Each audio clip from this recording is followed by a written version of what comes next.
नमस्कार मित्रों, आज આપણે ધોરણ 11 NCERT બુક્સ પ્રમાણે પ્રકરણ નંબર 3 વનસ્પતિ સૃષ્ટિનો અભ્યાસ કરશું.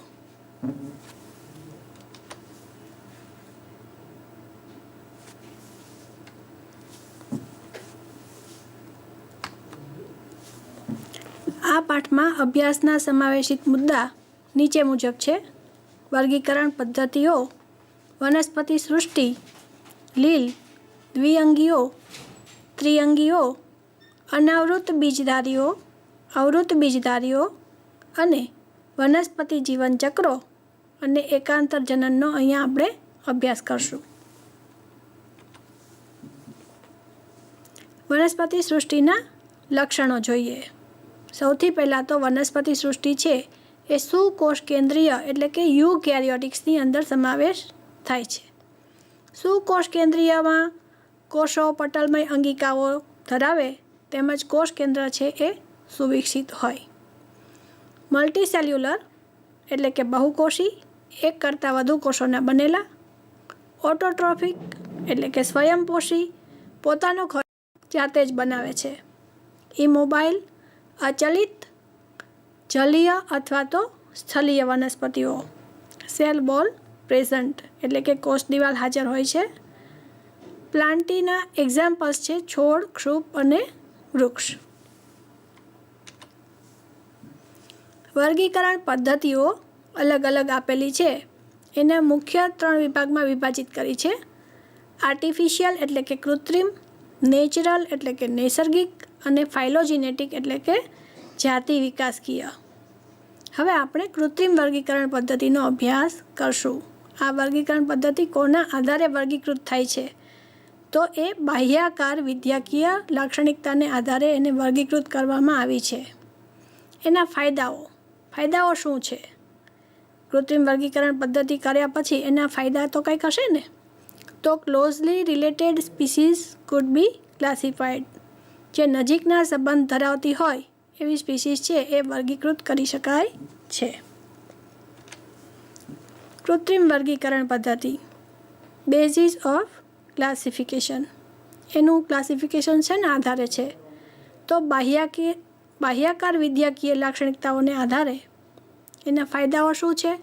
નજીકની સંબંધિત જાતિઓને વર્ગીકૃત કરી શકાય અને equal weightage two vegetative and sexual characteristics.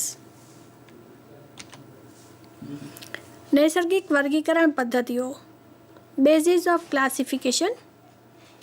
બાહ્યાકાર વિદ્યાકીય લાક્ષણિકતાઓ અને અંતસ્થ રચનાને આધારે. હવે એના ફાયદાઓ જોઈએ કે નૈસર્ગિક વર્ગીકરણ પદ્ધતિ કરવાથી શું ફાયદાઓ થયા છે. સજીવો વચ્ચેના પ્રાકૃતિક સંબંધો પર એ આધારિત છે. અને એની લિમિટેશન્સ શું છે? એની મર્યાદાઓ શું છે? તો closely related organisms can be differ in important properties.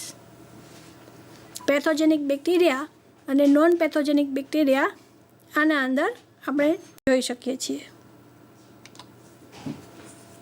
ફાઇલોજિનેટિક classification system, જાતિ વિકાસકીય વર્ગીકરણ પદ્ધતિ. બેઝિસ ઓફ ક્લાસિફિકેશન, કોના આધારે એનું વર્ગીકરણ થયું છે?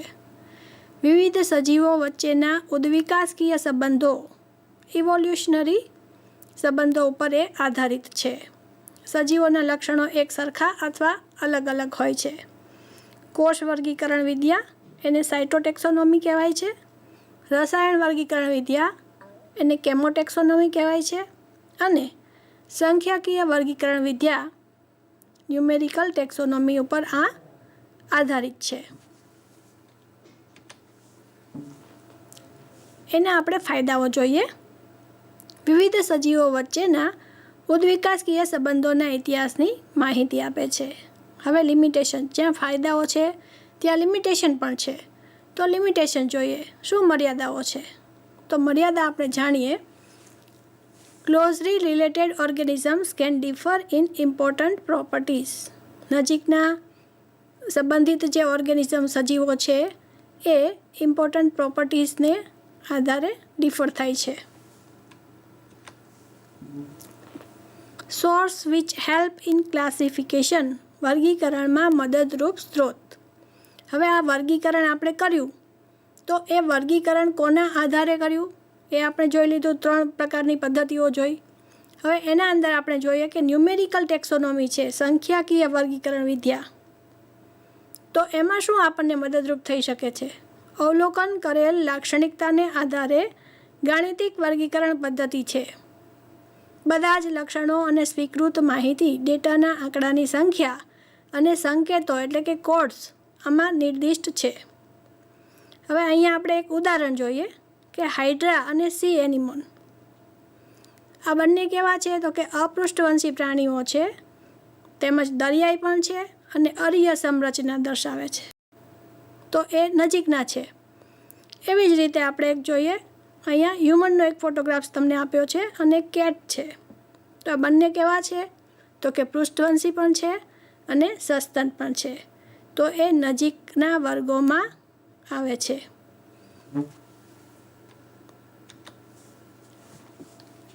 હવે અહીંયા આપણે જોઈએ છીએ સાયટોટેક્સોનોમી, કોષ વર્ગીકરણ વિદ્યા, જે રંગસૂત્રોની સંખ્યા, રચના, વર્તણૂક જેવી કોષ વિદ્યાકીય માહિતી પર આધારિત છે. તમને જુદા જુદા ઉદાહરણ આપણે મૂક્યા છે. હ્યુમન બીંગ છે તો એ 46 રંગસૂત્ર ધરાવે છે. મંકીમાં 42, ડોગની અંદર 78, પોટેટો 48 અને ગ્રીન આલ્ગી 20 ધરાવે છે. કેમોટેક્સોનોમી, રસાયણ વર્ગીકરણ વિદ્યા, જેમાં વનસ્પતિના રાસાયણિક ઘટકો ઉપયોગમાં લેવાય છે. 3 kinds ઓફ કમ્પાઉન્ડ્સ શું છે એના અંદર કેમોટેક્સોનોમીની અંદર? તો કે પ્રાઇમરી મેટાબોલાઇટ્સ, સેકન્ડરી મેટાબોલાઇટ્સ અને સેમેન્ટાઇડ્સ. આ એના અંદર શું આવે છે? તો કે ડીએનએ, આરએનએ અને પ્રોટીન્સ. સેકન્ડરી મેટાબોલાઇટ્સમાં શું છે? તો આલ્કેલોઇડ્સ, ફિનોલિક્સ, એમિનો એસિડ્સ, આ બધું છે એ એના અંદર છે.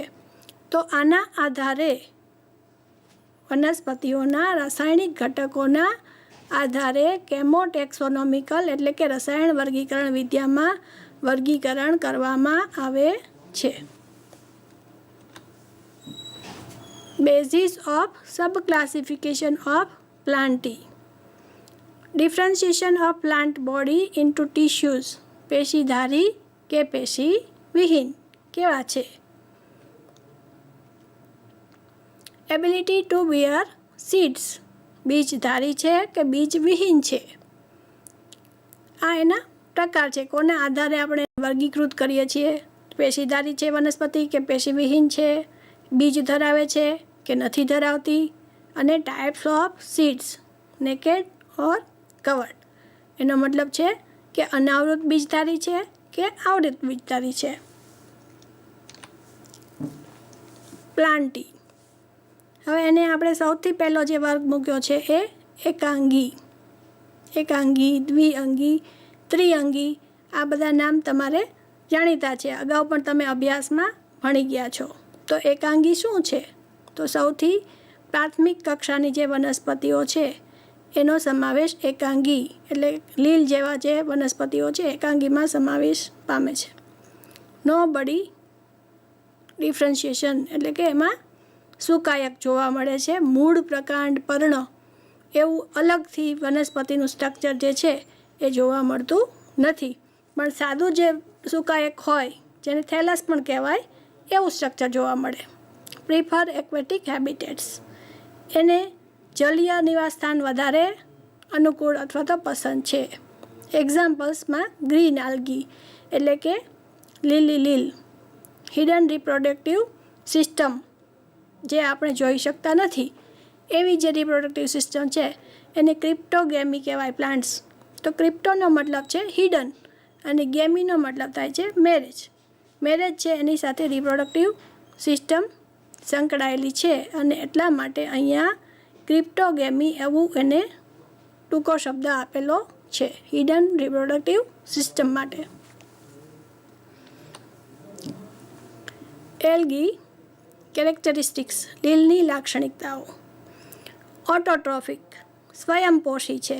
હેબિટેટ એનું નિવાસસ્થાન ક્યાં રહે છે? તો મોસ્ટલી એક્વેટિક, ફ્રેશ વોટર ઓર મરાઇન, મોટાભાગે જલીય હોય, મીઠા પાણીમાં પણ હોય અને ખારા પાણીમાં પણ હોય છે. Found in moist soil or wood, ભીની જમીન અથવા તો લાકડા પર પણ જોવા મળે છે.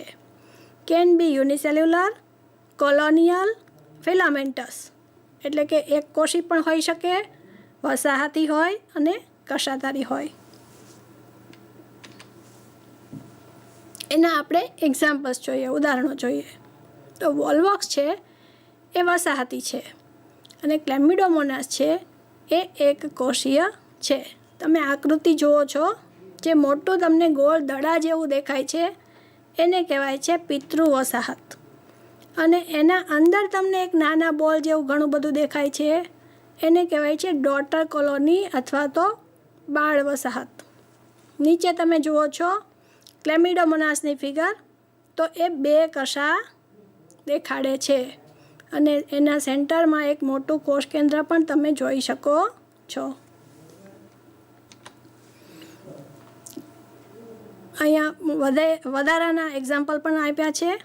એમાં તમે જુઓ છો તંતુમય યુલોથ્રિક્સ, પછી તંતુમય સ્પાયરોગાયરા, નીચે જુઓ છો ક્લેડોફોરા જે શાખિત તંતુમય છે, અને ઉલ્વા જે સી લેટ્યુસ તરીકે પણ ઓળખાય છે અને સલાડ તરીકે ઉપયોગમાં લેવાય છે. દરિયાઈ લીલ. આલ્ગી રિપ્રોડક્શન, એના અંદર પ્રજનન કઈ રીતે થતું જોવા મળે છે? તો પ્રજનન હંમેશા અલિંગી કે લિંગી પ્રજનન પદ્ધતિ દરેક વનસ્પતિઓ ધરાવતી હોય છે. મોટાભાગની વનસ્પતિઓમાં અલિંગી અને લિંગી પ્રજનન પદ્ધતિ જોવા મળે છે. તો અહીંયા આપણે જોઈએ એસેક્સ્યુઅલ અને sexual reproduction. Algae asexual reproduction, સૌથી પહેલું છે ફ્રેગમેન્ટેશન, એટલે કે ટુકડાઓમાં વિભાજિત થવું, અવખંડન. Parents breaks into multiple species on maturity, each of which gives rise to a new individual. જ્યારે એ મોટું થાય છે ત્યારે પેરેન્ટ્સ છે એટલે કે પિતૃ વનસ્પતિ છે ટુકડાઓમાં વિભાજિત થઈ જાય છે અને દરેક ટુકડો છે એક ઇન્ડિવિડ્યુઅલ એટલે કે સ્વતંત્ર રીલ તરીકે વિકાસ પામે છે.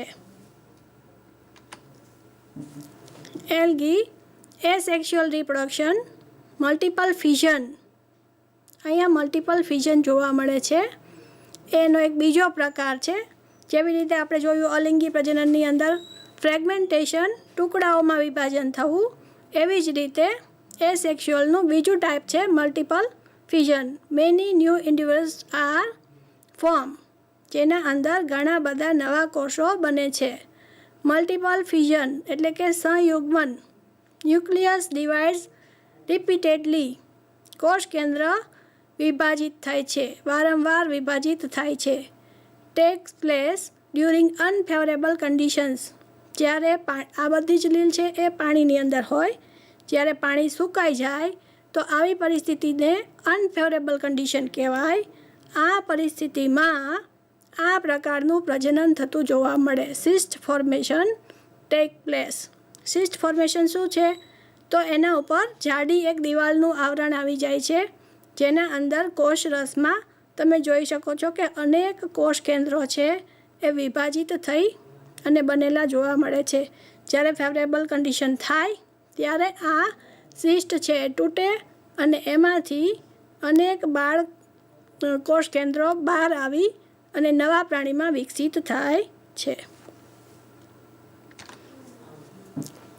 Algae asexual reproduction, સ્પોર formation.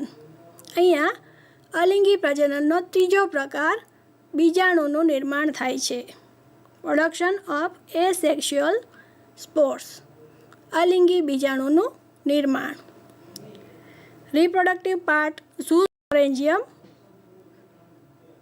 એનું પ્રજનન અંગ છે. એસેક્સ્યુઅલ સ્પોર્સ એને કહેવાય છે ઝૂસ્પોર્સ, અલિંગી બીજાણુ. ઝૂસ્પોર્સનો ગુજરાતીમાં આપણે કહેવું હોય તો એને ચલ બીજાણુ તરીકે ઓળખી શકીએ. ચલિત અને કશાધારી. અહીંયા તમને ઇંગ્લિશ શબ્દો મેં આપેલા છે અને એનું કારણ છે કે તમે NCERT બુકનો અભ્યાસ કરો છો. શેના માટે? નીટ માટે. આપણે નીટની પરીક્ષા દેવાના છીએ, ગુજરાતીમાં જ દેશું, પણ ગુજરાતીની સાથે સાથે ઇંગ્લિશ શબ્દો પણ આપણી જાણકારીમાં હોય તો ગમે ત્યારે કોઈ પણ પ્રશ્ન ઉદ્ભવે તો આપણે બંને મીડિયમના પેપરને જોઈ શકીએ અને સમજી શકીએ. એટલા માટે મારી દૃષ્ટિએ એવું માનવું છે કે તમારે માત્ર ગુજરાતી બુક જ વાંચવી એ યોગ્ય નથી. ગુજરાતીની સાથે ઇંગ્લિશ પણ તમે વાંચો તો તમને બંને ભાષાની સમજ પડી શકે, અને એટલા માટે અહીંયા એવો પ્રયાસ મેં કરેલો છે.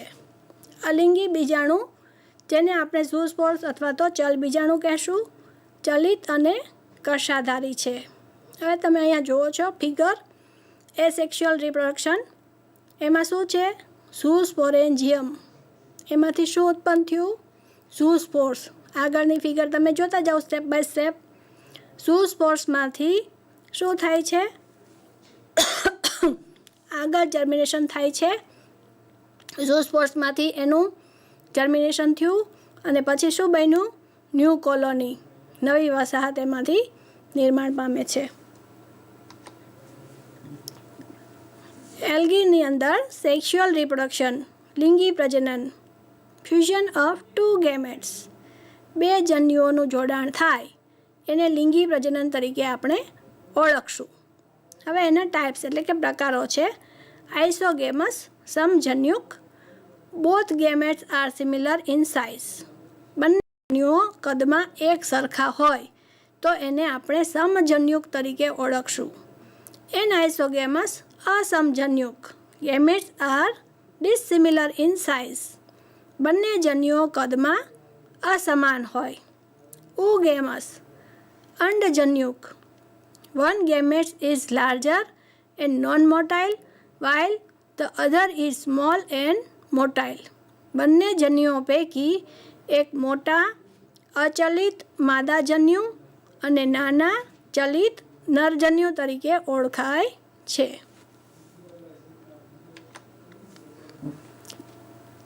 એલ્ગી સિગ્નિફિકન્સ એટલે કે એનો ઉપયોગિતા શું છે? લીલની ઉપયોગિતા શું? તો કાર્બન ડાયોક્સાઇડ ફિક્સેશન ઓન અર્થ. લીલ છે એ ફોટોસિન્થેસિસ કરે છે અને એના માટે થઈ અને carbon dioxide fixation on earth. એ સિવાય એ શું કરે છે? એની ઉપયોગિતા શું છે એ આપણે જાણીએ. Increase in oxygen level in atmosphere. એ ફોટોસિન્થેસિસ કરશે તો એની બાય પ્રોડક્ટ શું હશે? કાર્બન ડાયોક્સાઇડનો એણે ઉપયોગ કર્યો અને શું કર્યું? ઓક્સિજનને મુક્ત કર્યો. તો carbon dioxide fixation on earth, carbon ડાયોક્સાઇડનું ફિક્સેશન કર્યું અને ઇન્ક્રીઝ એટલે કે ઓક્સિજનના લેવલની અંદર વધારો કર્યો. ઇમ્પોર્ટન્ટ સોર્સ ઓફ ફૂડ, એ એક ખોરાકનો પણ મહત્ત્વનો ભાગ છે. Some are rich source of proteins. કેટલીક લીલમાંથી પ્રોટીન્સ પણ આપણે મેળવીએ છીએ. અને preparation of ice cream and jellies. Ice cream અને જેલીના પ્રિપરેશનમાં પણ આલ્ગી છે એ ઉપયોગી છે. Sub classification of algae. હવે એનું આગળ આપણે વિભાજન કરીએ તો 3 ભાગમાં વિભાજિત થાય છે. ક્લોરોફાઇસી, ફિયોફાઇસી અને રોડોફાઇસી. આ કોના આધારે છે? એનું વર્ગીકરણ કોના આધારે કર્યું હશે? આપણને એવો પ્રશ્ન થાય ને, તો એના અંદર આવેલા રંજક દ્રવ્યોને આધારે. આ રંજક દ્રવ્યોથી એક કલર ધારણ કરે છે. ક્લોરોફાઇસી છે તો અંદર ક્લોરોફિલ હશે અને એના હિસાબે એનો કલર લીલો હશે. ફિયોફાઇસી છે તો એના અંદર ફ્યુકોઝેન્થિન હોય અને એનો કલર બદામી હોય. રોડોફાઇસી છે તો એના અંદર ફાઇકો ઇરિથ્રિન હોય છે અને એનો કલર કેવો થાય છે? લાલ કલર ડેવલપ કરે છે. તો અહીંયા જોઈએ ફોટોસિન્થેટિક પિગમેન્ટ્સ, રંજક દ્રવ્યો. કલર ગ્રીન, લીલા કલરના. પ્રીડોમિનન્ટ ઇન લીવ્સ, પર્ણોમાં હાજર. ક્લોરોફિલ એ, બી અને સી પણ એમાં જોવા મળે છે.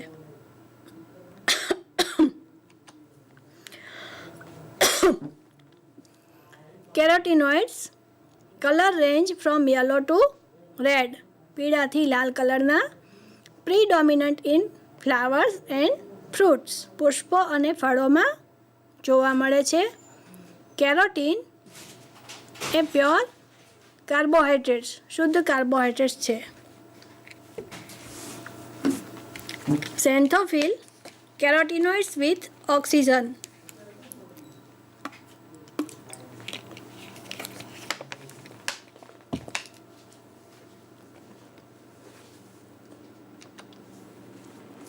ક્લોરોફાઇસીના લક્ષણો જોઈએ.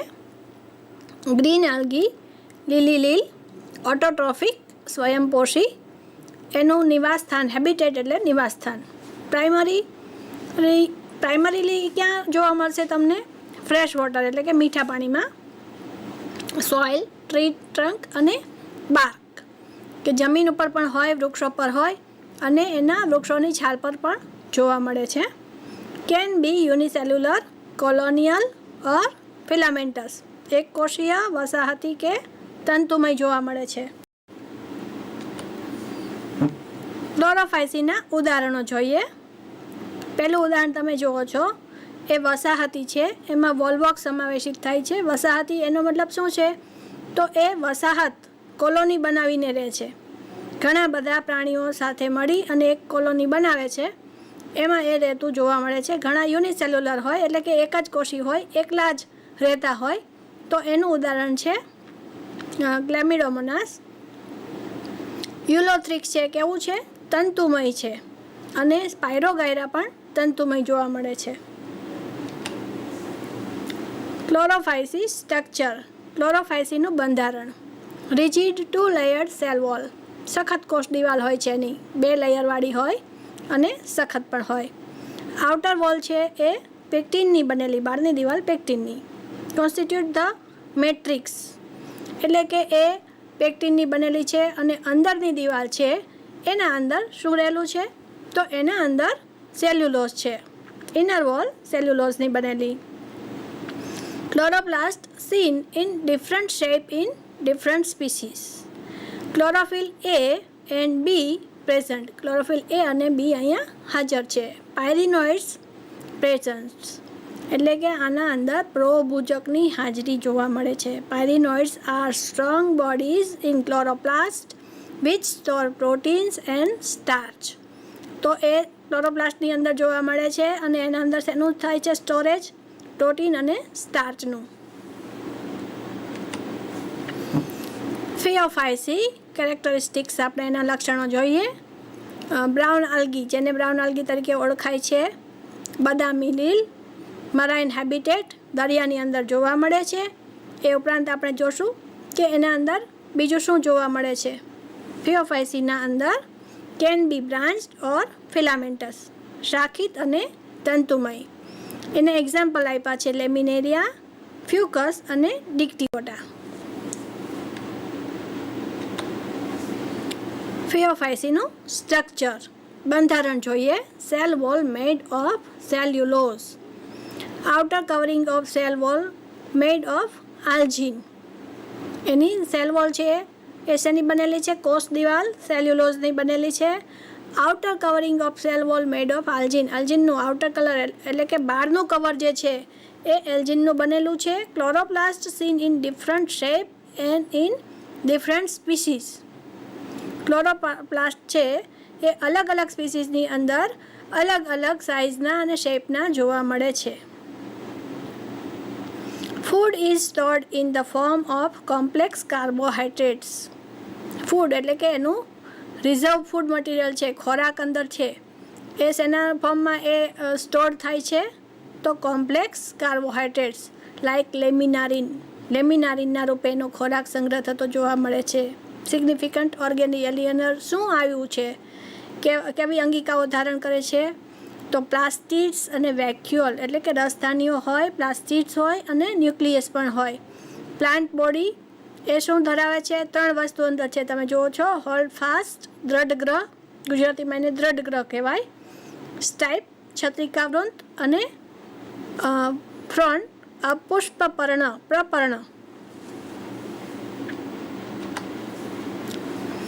રોડોફાઇસીના લક્ષણો હવે આપણે જોઈએ. તો એ રેડ આલ્ગી છે અને એના અંદર ફાઇકોઇરિથ્રિન નામનું રંજક દ્રવ્ય આવેલું જોવા મળે છે. મરાઇન હેબિટેટ, આ દરિયાઈ લીલ છે એટલે કે દરિયા નિવાસી છે, ફ્રેશ વોટરમાં ન જોવા મળે. Marine habitat fresh salty water occurs both on surface as well as deep inside water. Surface ઉપર પણ હોય એટલે કે ઉપરની પાણીની ઉપરના લેવલ ઉપર હોય અને ડીપ ઇનસાઇડ એટલે કે અંદર તળિયાના ભાગે પણ એ જોવા મળે છે. Cell wall made of cellulose, cell wall શેની બનેલી છે? સેલ્યુલોઝની. Chlorophyll a, d and phycoerythrin present. એના અંદર ક્લોરોફિલ એ છે, ડી છે અને ફાઇકોઇરિથ્રિન છે. એના હિસાબે જ એનો લાલ કલર જોવા મળે છે. Food is stored in the form of floridean starch. તો આ સ્ટાર્ચના રૂપમાં એનું ફૂડ જોવા મળે છે. એને આપણે ઉદાહરણો જોઈએ. પોલિસિફોનિયા, પહેલી ફિગર તમે જુઓ છો, બીજીમાં જુઓ છો પોરફાયરા અને ત્રીજું છે ક્રેસિલારિયા. Algae versus blue green algae, એને આપણે લક્ષણો જોઈએ કે એલ્ગીમાં શું આવે છે. બ્લુ ગ્રીન આલ્ગી એટલે શું? બ્લુ ગ્રીન આલ્ગી એટલે કે નીલ હરિત લીલ, આલ્ગી એટલે કે લીલ. તો આપણે એના લક્ષણો હવે જોઈએ. અહીંયા તમને એના ઉદાહરણો આપ્યા છે. આલ્ગી છે એના અંદર તમને 3 વસ્તુ દેખાડી છે, વોલબોક્સ છે અને સ્પાયરોગાયરા છે. બ્લુ ગ્રીન આલ્ગીમાં શું છે? તો એના અંદર ઓસિલેટોરિયા, ઓસિલેટ એનું નામ કેવી રીતે પડ્યું હશે? તો એ છે ઘડિયાળના લોલકની માફક એના તંતુઓ છે એ ગતિ કરતા હોય એને ઓસિલેટ ગતિ કહેવાય અને એના પરથી એનું નામ પડ્યું છે ઓસિલેટોરિયા. એ બ્લુ ગ્રીન આલ્ગી નીલ હરિત લીલ તરીકે પણ ઓળખવામાં આવે છે. અને એલ્ગલ પ્રોટિસ્ટ કે જેનો પ્રોટિસ્ટામાં પણ સમાવેશ થયો છે એવું છે ઉલ્વા. એને સી લેટ્યુસ કહેવાય અને એનો સલાડ તરીકે, ખોરાક તરીકે પણ ઉપયોગ થાય છે. બ્રાયોફાઇટ્સ દ્વિઅંગીઓ, બોડી ડિફરન્શિએશન એક્ઝિસ્ટ. હવે આપણે થેલોફાઇટા એકાંગીને જરા યાદ કરી લઈએ કે એકાંગી વનસ્પતિઓની અંદર શું હતું? બોડી ડિફરન્શિએશન નહોતું. તો શું હતું? માત્ર થેલસ, સુકાયક હતું. અહીંયા શું છે? બોડી ડિફરન્શિએશન એક્ઝિસ્ટ છે.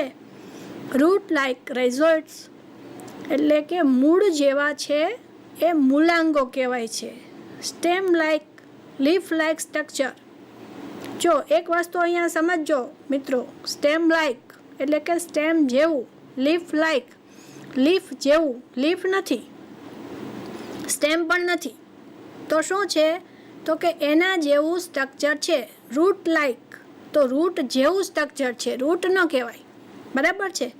તો આ યાદ રાખવા જેવી વસ્તુ છે કે દ્વિઅંગીની અંદર બોડી ડિફરન્શિએશન છે. કઈ રીતનું છે? રૂટ લાઇક શું છે? રાઇઝોઇડ. સ્ટેમ લાઇક, લીફ લાઇક એ શું છે? તો એનું સુકાય છે. પ્લાન્ટ એમ્ફિબિયન્સ, પ્રાણીની અંદર એમ્ફિબિયન્સ છે. દાખલા તરીકે દેડકો.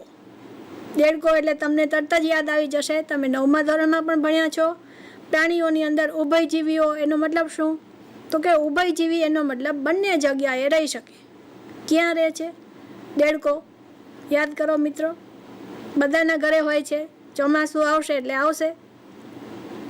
પાણીમાં પણ હોય અને જમીન ઉપર પણ હોય, બંને જગ્યાએ રહી શકે છે. એટલા માટે એને ઉભયજીવી કહેવાય. એવી રીતે વનસ્પતિ સૃષ્ટિ હોય તો વનસ્પતિ સૃષ્ટિની અંદર કોઈ ઉભયજીવી વનસ્પતિ હોય તો એ શું છે? દ્વિઅંગીઓ, બ્રાયોફાઇટ્સ છે. Mostly found in moist હિલી areas. ક્યાં જોવા મળે? તો એ મોઇસ્ટ એટલે કે ભીના ભેજવાળા એવા હિલી એરિયાની અંદર જોવા મળે છે. હવે આપણે આગળ જોઈએ. મોઇસ્ટ એરિયાની અંદર જોવા મળે સ્પેશિયલાઇઝ્ડ વેસ્ક્યુલર ટિશ્યુ એબ્સન્સ એટલે કે વાહક પેશીઓ અલગ કરી શકાય એવી કોઈ વાહક પેશીઓ એના અંદર નથી. Significant role in preventing soil erosion. હવે એ કંઈક ઉપયોગી પણ હશે ને. કોઈ નાસ્તી વનસ્પતિ વિના ઔષધિ. કોઈ પણ વનસ્પતિ છે એ ઔષધીય ઉપયોગ ધરાવતી ન હોય એવું ન બને. એવી જ રીતે એ કંઈક ને કંઈક પર્યાવરણને પણ ઉપયોગી હોય જ. તો હવે આ વનસ્પતિ છે, દ્વિઅંગીઓ છે, એ પર્યાવરણને શું ઉપયોગી થતી હશે આપણે વિચાર કરીએ ને. તો એ આપણે એવું સમજવાનું છે કે આ ચાદરની જેમ પથરાયેલું હોય જમીનની ઉપર. તો એ શું કરે છે, આ ચાદરની જેમ પથરાયેલું છે અને ક્યાં છે, હિલી એરિયાઝની અંદર છે. થોડુંક તમે માઇન્ડ ચલાવો મિત્રો અને આમ વિચારો કે વરસાદ ખૂબ જોરદાર આવે છે, પાણી વહી જાય છે, પાણી છે જોરદાર રીતે માટી ઉપર પડે છે, સાથે સાથે પાણીની સાથે માટી પણ ઘસડી જાય છે અને આ બધું જ ઘસાયેલું વસ્તુઓ પાણીની સાથે સાથે ક્યાં જાય છે, દરિયામાં જાય છે.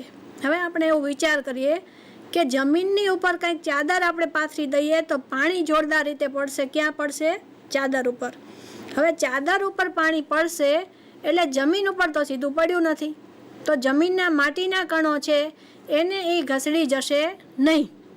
તો એવી જ રીતે આ દ્વિઅંગીઓ છે એ જમીન ઉપર એક ચાદર બનાવી દે છે અને ચાદરને હિસાબે પાણીનો સીધું બિંદુઓ એ સીધા ક્યાં પડશે?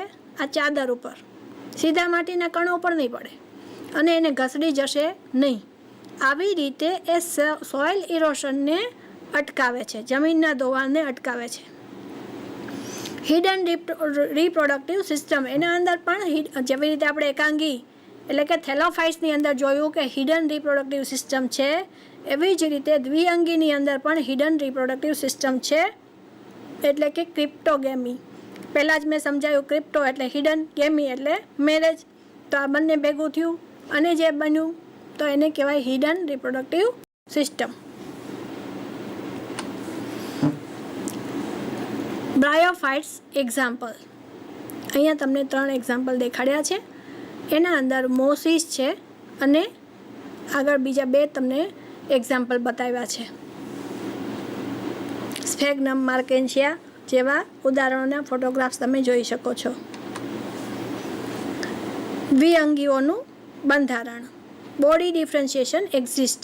હવે અહીંયા આપણે જોઈએ કે એના અંદર બોડી ડિફરન્શિએશન છે, એનો મતલબ કે મૂળની જગ્યાએ મૂલાંગો છે અને stem like, leaf like structure પણ છે. આપણે બધું અગાઉનું પાછું ભૂલી નહીં જવાનું, હમણાં ભણ્યા અને હમણાં ભૂલી ગયા એવું નહીં. આગળ આપણે જોતા જે જઈએ છીએ એનો પાછો અહીંયા ઉપયોગ આવતો જાય છે. એટલે આપણે એ વસ્તુ યાદ રાખવાની કે હમણાં આપણે શું યાદ કર્યું, શું ભણ્યા, એ વસ્તુનો પાછો અહીંયા ઉપયોગ થયો કે ન થયો એ સમજતું જવાનું. Body differentiation exist. પછી શું આવે છે તો કે બોડી ડિફરન્શિએશન છે એના અંદર અલગ અલગ સ્ટ્રક્ચર તમને દેખાડ્યા છે. શું છે? એક ફિગર તમને આપી છે. આ ફિગરની અંદર છે રાઇઝોઇડ, તમે નીચે જુઓ છો, મૂલાંગો લખ્યું છે, બરાબર. એના ઉપર તમે બરાબર જોશો તો તમને એક નાની નાની રચનાઓ દેખાશે, ગોળાકાર જેવું દેખાય છે ને મિત્રો. ગ્રીન કલરના ઉપર બ્લેક તમને ગોળાકાર રકાબી જેવું નાનું નાનું કંઈક દેખાય છે. તો આને કહેવાય કુડમલી, ગેમા કપ. અને એ શું છે તો એ અલિંગી પ્રજનન માટેના અંગો છે, બરાબર. અલિંગી પ્રજનન એટલે કે એ સેક્સ્યુઅલ રિપ્રોડક્શન, એના માટેના અંગો છે. હવે એક ઉપર તમને ઝાડવા જેવું બતાણું છે, તમને એવું લાગે છે કે જાણે એના ઉપર ઝાડ ઉગ્યું. તો એ શું છે તો એને કહેવાય સ્ત્રીજન્યુધાનીધર. એ છે લિંગી પ્રજનન માટેનું એનું પ્રજનન અંગ.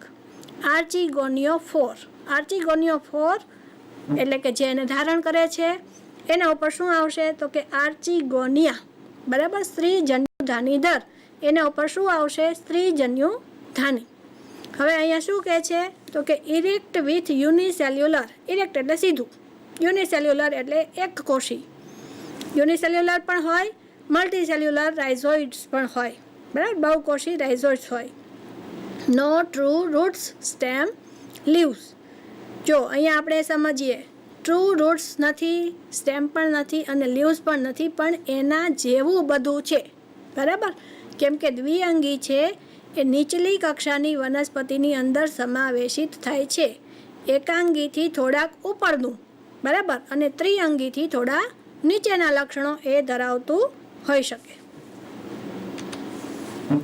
બ્રાયોફાઇટ્સ એ સેક્સ્યુઅલ રિપ્રોડક્શન, દ્વિઅંગીઓમાં અલિંગી પ્રજનન. આપણે એકાંગીની અંદર પણ અલિંગી પ્રજનન જોયું હતું, એના અંદર પણ ફ્રેગમેન્ટેશન હતું. યાદ કરો મેં શું કીધું હતું ત્યારે ફ્રેગમેન્ટેશનમાં? અવખંડન, ટુકડાઓમાં નિર્માણ થાય, બરાબર છે. જે પિતૃ વનસ્પતિ છે એના ટુકડા થઈ જાય અને દરેક ટુકડો છે એ નવો પ્લાન્ટનું નિર્માણ કરે. એવી જ રીતે અહીંયા છે સ્પોર ફોર્મેશન. સ્પોર ફોર્મેશન એટલે શું? બીજાણુ નિર્માણ. જ્યારે અનફેવરેબલ કન્ડિશન હોય ત્યારે સ્પોર ફોર્મેશન થાય. એવું મેં સમજાવ્યું ને અગાઉ, તો એ આપણે પાછું યાદ કરવાનું કે અહીંયા પણ એવું બીજાણુ નિર્માણ થાય છે, એનાથી અલિંગી પ્રજનન થઈ શકે. બ્રાયોફાઇટ્સ સેક્સ્યુઅલ રિપ્રોડક્શન. ગેમેટોફાઇટ્સ જન્યુજનક, બરાબર. જન્યુજનક અવસ્થાઓ અહીંયા છે. ગેમેટોફાઇટ્સ ઉત્પન્ન થાય છે, પ્રોડ્યુસ ગેમેટ્સ. જન્યુજનક છે, ગેમેટોફાઇટ્સ છે, એ ગેમેટ્સ ઉત્પન્ન કરે છે, મેલ ગેમેટ્સ અને ફિમેલ ગેમેટ્સ. હવે આ મેલ ગેમેટ અને ફિમેલ ગેમેટ એક જ થેલસ ઉપર પણ હોઈ શકે અને અલગ અલગ થેલસ પર હોઈ શકે. મેલ ગેમેટ એન્થ્રોઝોઇડ્સ, ચલપુજન્યુઓ. ફિમેલ ગેમેટ્સ એટલે માદા જન્યુઓ. હવે આપણે આગળ જોઈએ, એના અંદર જોશું ફિમેલ ગેમેટ્સની અંદર શું છે? અંડકોષ છે, એગ સેલ, બરાબર. ઓલામાં શું છે? ચલપુજન્યુઓ. મેલ ગેમેટ્સ ચલપુજન્યુઓ. એન્થ્રેઝોઇડ, ચલનો મતલબ છે ચાલી શકે તેવા, ચલપુજન્યુઓ કે જે ચાલતા હોય. એક સેલ છે એ કેવો હોય? તો કે મોટો, કદમાં મોટો હોય અને નોન મોટાઇલ હોય, એટલે કે ચાલતો ન હોય. મેલ સેક્સ ઓર્ગન એને શું કહેવાય? એન્થ્રેડિયમ, પુજન્યુધાની.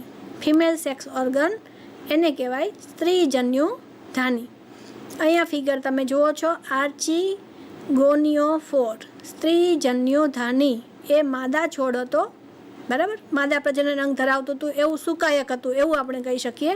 અને બાજુમાં તમે જે ફિગર જોઈ હતી એ ફિગર શેની હતી? એમાં નર પ્રજનન અવયવ ધરાવતી હતી. હવે બ્રાયોફાઇટ્સ લાઈફ સાયકલ. લાઈફ સાયકલ આપણે જોઈએ તો એના અંદર શું જોવા મળે છે? તમે જોઈ લીધું કે એક નર સુકાય છે, એક માદા સુકાય છે, આર્ચીગોનિયલ હેડ, બરાબર. આ બાજુ છે એન્થ્રેડિયલ હેડ. એન્થ્રેડિયલ એ નર માટેનું છે, આર્ચીગોનિયલ એ માદા માટેનું. બે સુકાઈ તમને અહીંયા દેખાડ્યા છે નીચે, જો બે ફિગર તમે જોઈ શકો છો. એક બાજુ શું છે? તો એ આર્ચીગોનિયલ છે, આર્ચીગોનિયા, બરાબર છે, એટલે કે અંડક જેવી રચના. અને બાજુમાં શું છે? તો કે નર રચના છે. એમાં શું ઉત્પન્ન થશે? તો કે ચલપુજન્યુઓ ઉત્પન્ન થશે. એ ક્યાં જશે? તો કે જે એગ સેલ છે એમાં જશે. પછી શું થશે? અહીંયા તમને જો સ્પર્મ્સ દેખાડ્યું છે વચ્ચેની ફિગરમાં, જોઈ શકો છો તમે સ્પર્મ્સ. તો એ એગ સેલની અંદર ગયું. શું ગયું? એન્થ્રીડિયા, બરાબર છે. સ્પર્મ છે એ એગ સેલની અંદર ગયું. શું થયું? તો કે એગ કેવું હતું? 1 ન્યુક્લિયસવાળું. સ્પર્મ સેલ છે એ કેવું હતું? તો કે 1 ન્યુક્લિયસવાળું. એ અંદર દાખલ થયું. અને શું થયું? ક્યાં દાખલ થયું? તો કે આર્ચીગોનિયમની અંદર દાખલ થયું. અને એનાથી શું બન્યું? તો કે ઝાયગોટ ફોર્મેશન, ફલિતાંડનું નિર્માણ થયું. આ ફલિતાંડ n+n = 2n દ્વિકીય બન્યું. અને ફલિતાંડનું નિર્માણ થયા પછી શું બને? Embryo development. એમ્બ્રિયો ડેવલપમેન્ટ થયા પછી આગળ ઉપરની ફિગર તમે જુઓ, પહેલું સ્ટેજ તમે જુઓ છો, egg cell 1n, sperm cell 1n. 1 + 1 = 2n દ્વિકીય, બરાબર છે. આગળ ડેવલપમેન્ટ થયું. બીજું સ્ટેજ તમે ફિગરમાં જુઓ છો, એમ્બ્રિયો ડેવલપમેન્ટ થયું. પછી શું થયું? તો કે મેચ્યોર સ્પોરોફાઇટ. એમાંથી મેચ્યોર એટલે પુખ્ત સ્પોરોફાઇટનું નિર્માણ થયું, બરાબર છે. અને પછી શું થાય? તો કે એમાંથી પાછું નવું જર્મિનેશન થાય, નવું પ્લાન્ટ બની શકે છે. અને નવું પ્લાન્ટ બન્યું તો શું ઉત્પન્ન થયું? તો કે એમાંથી રાઇઝોઇડ્સ ઉત્પન્ન થયા. The spores grow into a thallus with rhizoids, rhizoids એટલે કે મૂલાંગોવાળું એક થેલસ એણે બનાવ્યું જર્મિનેશન થઈને. બ્રાયોફાઇટ્સ સિગ્નિફિકન્સ, દ્વિઅંગીની ઉપયોગિતા. શું ઉપયોગિતા છે? આપણે બધું જોઈ લીધું, બરાબર. એકાંગી વનસ્પતિઓમાં લીલ જોઈ, એના પ્રકારો જોયા, જુદા જુદા પ્રકારની છે. લીલી લીલ છે, લાલ લીલ છે, બદામી લીલ છે, જોયું, બરાબર છે. હવે એનો ઉપયોગ શું છે, ઉપયોગો પણ જોઈ લીધા. હવે આપણે દ્વિઅંગીને જોયું કે ભાઈ જમીન ઉપર હિલી એરિયાની અંદર ચાદરની જેમ પથરાયેલું હોય, ગ્રીન કલરનું હોય, છવાયેલું હોય, તો એનો ઉપયોગ શું હશે એ પણ આપણે જોઈ લીધું. Source of food for other animals, બીજા પ્રાણીઓ હોય જે હિલી એરિયામાં રહેતા હોય તો એના ખોરાકના ફૂડ મટીરિયલ તરીકે ઉપયોગી થાય. પ્રિવેન્ટ સોઇલ ઇરોશન, જમીનનું ધોવાણ પણ અટકાવે. રોક ડિકમ્પોઝિશન એટલે કે શું, ખડકોનું વિઘટન કરે. ખડકોનું વિઘટન કરે એટલે શું કરે, તો કે ખડકોનું વિઘટન કરે એટલે ખડકની ખાંચો. ખડકો તો તમને ખબર, ખડક કોને કહેવાય, બરાબર છે. જે કડક હોય, ખાડો ખોદી ન શકાય. માટીમાં આપણે ખાડો ખોદી શકીએ, ખડકો ઉપર કંઈ ખાડો ખોદાય ન ખોદાય, બરાબર છે. હવે જ્યાં ખાડો ખોદી નથી શકાતો તો આપણે ઝાડવું વાવવું કેમ, એવો વિચાર આવે ને મિત્રો, બરાબર છે. તો આપણા આ મોટા ઝાડવા માટે ખાડો ખોદવાનું કામ કોણ કરે છે, તો કે બ્રાયોફાઇટ્સ અને લાઇકેન્સ. એના મૂળને, લાઇકેન્સ છે ને, સૌથી પહેલાં જ્યારે આવા ખડકો બને ત્યારે સૌથી પહેલાં જે વનસ્પતિઓ ઉત્પન્ન થાય એને લાઇકેન્સ કહેવાય. આપણે આગળના પાઠમાં એ તમારે આવે છે, બીજા પાઠની અંદર એની ચર્ચા કરશું. તમે શીખશો ત્યારે એ પણ તમે જાણશો કે લાઇકેન્સ શું છે. લીલ અને ફૂગ, આ લીલ અને ફૂગના સહવાસ, એના સહજીવનથી જે વનસ્પતિઓ ઉત્પન્ન થાય એને લાઇકેન્સ તરીકે ઓળખવામાં આવે છે. તો આ લાઇકેન્સ છે એ પૃથ્વી ઉપર જ્યારે પૃથ્વીનું નિર્માણ થયું, સૌથી પહેલાં બધા સજીવો ઉત્પન્ન થયા, તો સીધા તો બધા આવી નથી ગયા ને, એક પછી એક સ્ટેપ બાય સ્ટેપ આવે. સીધા કાંઈ માણસો નથી આવી ગયા, હ્યુમન બિંગ સૌથી પહેલાં નથી આવી ગયો. એનિમલ કિંગડમ આપણે જ્યારે ભણીએ ત્યારે, એવી જ રીતે પ્લાન્ટ કિંગડમ ભણતા હોઈએ તો એના અંદર પણ સીધી મોટા પ્લાન્ટ્સ તો નથી જ આવી ગયા. તો સૌથી પહેલાં કોણ આવ્યું હશે એવો તો આપણને વિચાર આવે ને, કેમ કે આપણે સાયન્સ ભણીએ છીએ. સાયન્સનો વિદ્યાર્થી વિચાર ન કરે એવું ચાલે નહીં. તો સૌથી પહેલાં આવ્યા લાઇકેન્સ. હવે આ લાઇકેન્સ છે એમાં શું છે, લીલ અને ફૂગનું જોડાણ. તો લીલ અને ફૂગ બંને સહજીવનમાં જોડાણા અને એણે અંદર ખડકો છે, એમાં પાણી ક્યાંક ભરાણું, એવી કોઈ જમીનો છે, એના અંદર લીલ ફૂગ જોડાઈને લાઇકેન્સનું સ્ટ્રક્ચર ઉત્પન્ન કર્યું, એના મૂળ બન્યા અને એણે જે પ્રક્રિયાઓ કરી, બરાબર, H2O અને CO2 ભેગા થયા અને H2CO3 કાર્બનિક એસિડ આવ્યો. આ એસિડને હિસાબે ખડકોમાં ખાંચો પડી અને આ ખાંચોની અંદર આવી દ્વિઅંગીઓ વનસ્પતિઓ છે એ ઉત્પન્ન થઈ. દ્વિઅંગી વનસ્પતિ ઉત્પન્ન થયા પછી શું થયું, તો કે એ વનસ્પતિઓ જે છે એનાથી આ ખાંચો ઊંડી ઉતરતી ગઈ અને આ ખાંચો ઊંડી ઉતરી ત્યાર પછી ઉચ્ચ કક્ષાની વનસ્પતિઓ છે, આ વનસ્પતિઓ એની અંદર પોતાના મૂળને વિકાસવાનો એક શું કહેવાય કે એક જગ્યા એને મળી અને ત્યાર પછી ઉચ્ચ કક્ષાની વનસ્પતિઓનું ડેવલપમેન્ટ શક્ય બન્યું. તો આવી રીતે આ આપણને બ્રાયોફાઇટ્સ છે એ ઉપયોગી છે. રોક ડિકમ્પોઝિશન, પેકિંગ મટીરિયલ્સ, સામગ્રીને બાંધવા માટે એટલે શું, તો કે આ જે જમીન છે એના કણોને એને બધાને બાંધી રાખે છે, બરાબર છે. સબ ક્લાસિફિકેશન ઓફ બ્રાયોફાઇટ્સ, દ્વિઅંગીઓને બે ભાગમાં વિભાજિત કરવામાં આવે છે. એક તમારે ભણવામાં બે વસ્તુઓ આવે છે, લીવરવર્ટ અને મોસિસ. તો અહીંયા તમે જુઓ છો લીવરવર્ટ એટલે કે માર્કેન્શિયા, મોસિસ તમને બાજુમાં દેખાડ્યું છે. એના બે ભાગ દેખાડ્યા છે. લીવરવર્ટને પહેલાં પણ આપણે જોઈ લીધું શું છે, તો મેં તમને એવું પહેલાં પણ જણાવ્યું કે નીચે છે રાઇઝોઇડ્સ એટલે કે મૂલાંગો છે, એના ઉપર શું છે તો કે એસેક્સ્યુઅલ રિપ્રોડક્શન માટે ગેમા કપ છે, ઉપર શું છે તો કે લિંગી સેક્સ્યુઅલ રિપ્રોડક્શન કરવા માટેના અંગો છે. એવી જ રીતે તમે મોસિસની અંદર જોયું કે એના અંદર પણ શું છે, ગેમેટોફાઇટ અને સ્પોરોફાઇટ સ્ટેજીસ છે. નીચે જે છે એ ગેમેટોફાઇટ સ્ટેજીસ છે જેમાં પર્ણો જેવી રચના ધરાવે છે અને ઉપર તમને શું દેખાય છે તો કે પ્રાવાર કેપ્સ્યુલ એ ધરાવે છે અને પ્રાવાર દંડ પણ ધરાવે છે. એવી તમે ફિગર હમણાં જ જોઈ.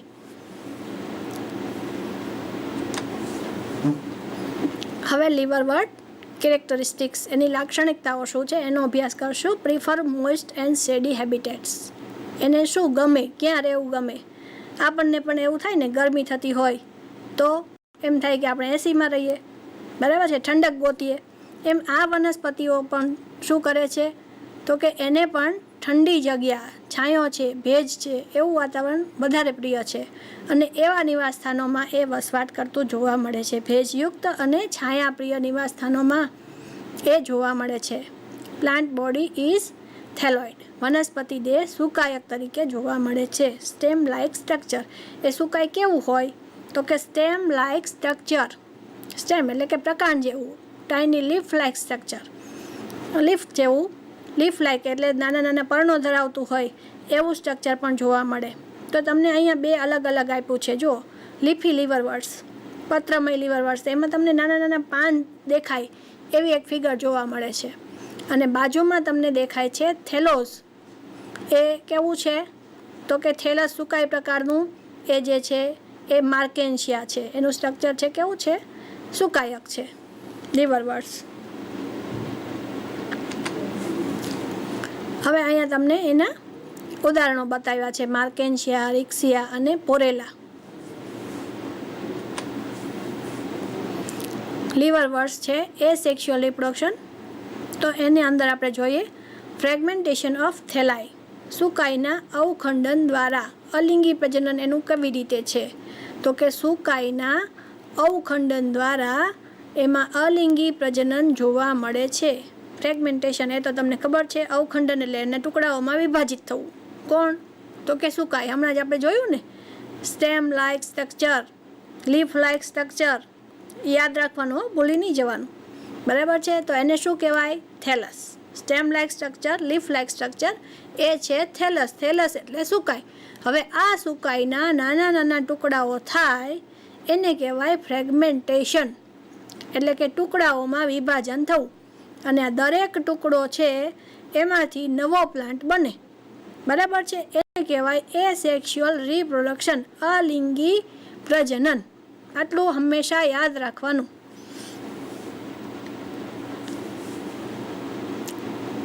ગેમી ફોર્મેશન, કુડમલીઓનું નિર્માણ દ્વારા. હવે આ બધી જ અલિંગી પ્રજનનની જ છે. પહેલાં આપણે જોયું ને થેલોફાઇટાની અંદર શું જોયું હતું, ફ્રેગમેન્ટેશન, ફ્યુઝન, એવું જોયું હતું.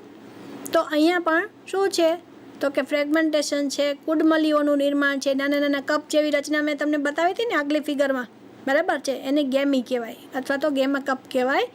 એને ગુજરાતીમાં કહેવાય કુડમલીઓ.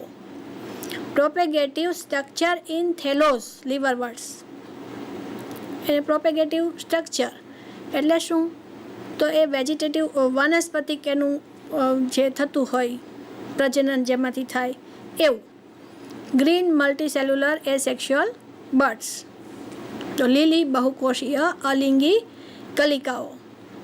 વેજીટેટિવ પ્રોપેગેશન જેને કહેવાય છે ને કે એનાથી વાનસ્પતિક પ્રજનન થાય, બરાબર છે. એવું સ્ટ્રક્ચર એમાં જોવા મળે. અલિંગી કલિકાઓ, બર્ડ્સ એમાંથી ઉત્પન્ન થાય અને એમાંથી આગળ નવું પ્લાન્ટ બને. Liverworts, sexual reproduction, fusion of gametes. હવે આપણે અહીંયા જોઈએ છે સેક્સ્યુઅલ રિપ્રોડક્શન, એનો મતલબ છે લિંગી પ્રજનન. લીવરવર્ટ્સની અંદર લિંગી પ્રજનન કેવી રીતે થાય મેં તમને આ પહેલાં પણ પ્લાન્ટ બતાવ્યો છે, બરાબર ને.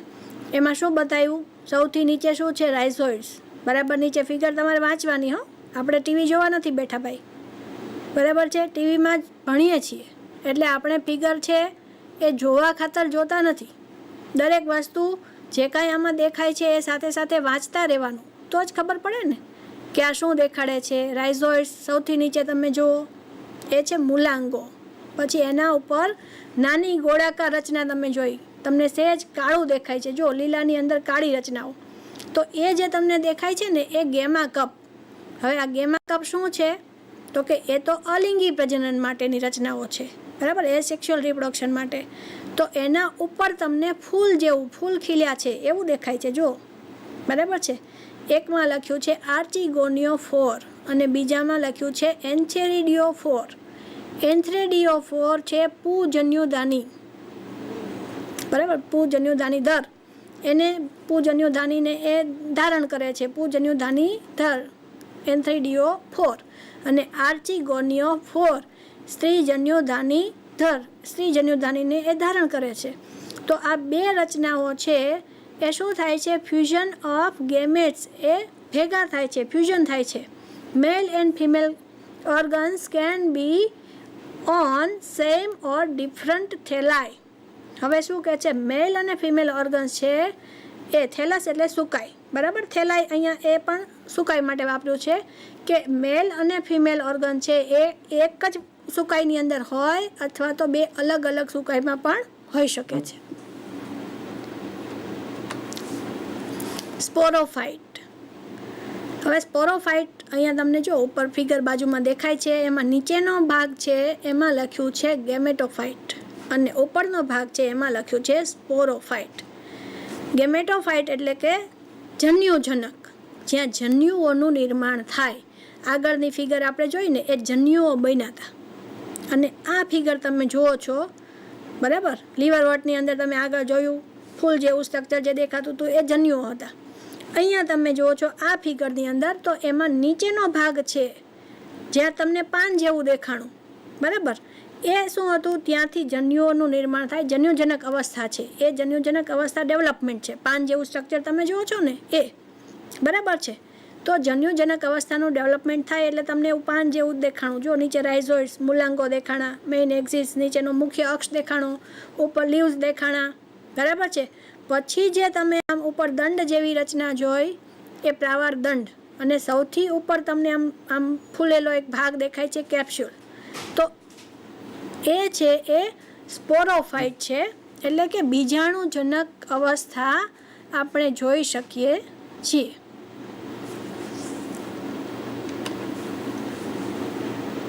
મોસિસ કેરેક્ટરિસ્ટિક. મોસની લાક્ષણિકતાઓ આપણે જોઈ લઈએ. એ ક્યાં રહે છે? સામાન્યતઃ ભેજયુક્ત છાયાપ્રિય નિવાસસ્થાનોમાં હોય. પ્રથમ અવસ્થા પ્રતંતુ અને બીજી અવસ્થા પર્ણમય. પુષ્પને બીજવિહીન સીધા કુંતલાકારે ગોઠવાયેલા પર્ણો ધારણ કરતી પાતળી ધરી ધરાવે છે. બહુકોષીય અને શાખિત મૂલાંગો વડે જમીન સાથે જોડાયેલા પણ હોય છે. મોસિસ યુનિકનેસ. એમાં યુનિક જેવું શું છે? બીજા કોઈમાં ન હોય અને એમાં હોય તો એને યુનિક કહેવાય, એવું આપણને ખબર પડે છે થોડીક, હે ને. મોસના જીવન ચક્રમાં જન્યુજનક અવસ્થા મુખ્ય અને પ્રભાવી જોવા મળે છે. જન્યુજનક અવસ્થા ગેમેટોફાઇટ, બરાબર, એને કહેવાય જન્યુજનક અવસ્થા. એટલે કે જે તમે પ્લાન્ટ જેવું પર્ણ જેવું જોયું હતું ને, જે નીચેનો ભાગ, એને કહેવાય જન્યુજનક અવસ્થા. એ કેવી છે? મુખ્ય અને પ્રભાવી. જન્યુજનક બે અવસ્થાઓ ધરાવે છે. પ્રથમ પ્રતંતુ પ્રોટોનીમાં, નાનું એવું જો તમે આમ ઉપર એક જોવો છો કે યંગ ગેમેટોફાઇટ, અને એમાંથી બર્ડ્સ બન્યું અને નાનું તંતુ જેવું બન્યું, બરાબર છે. તો એને કહેવાય પ્રોટોનીમાં. બીજાણુમાંથી વિકાસ પામે છે લીલી શાખિત અને તંતુમય ભ્રૂ પ્રસારી બીજી પર્ણમય રચના, એને લીફી સ્ટેજ કહેવાય. મોટું થઈ ગયું ને જે, એને શું કહેવાય? ઉપર તમે સ્પોર્સ જોયું, એક નાનું એવું ટપકું તમને દેખાય છે જો પહેલી ફિગરમાં, તો એ સ્પોર્સ છે. સ્પોરમાંથી શું થયું? મૂળ ઉત્પન્ન થયું, રાઇઝોઇડ બન્યું, અને પછી એક આગળ રચના હતી, બરાબર છે. તો એને કહેવાય પ્રોટોનીમાં. અને બીજી અવસ્થા છે એને લીફી સ્ટેજ, જે મોટું થઈ ગયું. જો નીચેની ફિગરમાં તમને દેખાય છે મોટું પ્લાન્ટ જેવું થોડુંક દેખાય છે ને, લીફી સ્ટેજ, જેમાં પર્ણો તમને દેખાય છે. દ્વિતીયક પ્રતંતુમાંથી પાર્શ્વીય કલિકા તરીકે વિકસે. ટટ્ટાર કુંતલાકારે ગોઠવાયેલ પર્ણો ધારણ કરતી પાતળી ધરી ધરાવે. ફ્યુનારિયા, પોલિટ્રિકમ, સ્ફેગ્નમ અને મોસના જાણીતા ઉદાહરણો છે. આજે મિત્રો અહીંયા સુધી જ આપણે ભણશું. ફરીવાર પાછા આનો બીજો ભાગ આપણે આગળ ભણશું, ત્યારે ફરીવાર આપણે રિકોલ કરશું, યાદ કરી લેશું, અને ફરીવાર આગળ હું ભણાવીશ. ત્યાં સુધી નમસ્કાર મિત્રો.